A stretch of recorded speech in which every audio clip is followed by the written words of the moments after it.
Акцијата за чистење на каналите и речните корита во Кочанско и годинава ќе се реализира во рамките на подготвениот акционен план.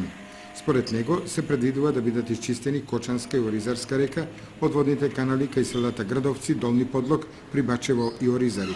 Во коритото на Кочанска река ќе се чистат 3 км и 200 метри, додека кај Оризарска река 5 км.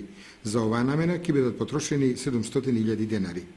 Одводниот канал кај село Градовци ќе се чисти во должина од 600 метри и за него ќе бидат потрошени 37.000 денари, додека за одводниот канал кај селото Подлог ќе бидат потрошени 80.000 денари за чистење на 1,5 километар. Одводниот канал пак кај селото Прибачево и селото Ризари ќе се чисти во должина од 5 километри, за која работа, според акциониот план, се планира да бидат потрошени 212.000 денари. Доколку се успее да се исчистат предвидените речни корита и одводниот канал, се очекува да биде отстранета или намалена опасноста од поплави. Годишниот план за чистење на речните корита и каналската мрежа во Кочани е веќе донесен.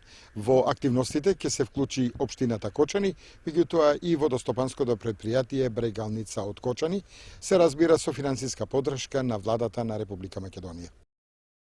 Инаку моменталната состојба на речните корита и каналите е загрижувачка. Тие се обраснати со ниска и висока вегетација, а има и наноси и големи количини на комунален и градежен отпад. Од минатогодишните поплави на многу места беа скинати речните корита, при што со годинешнава акција се очекува истите да бидат санирани.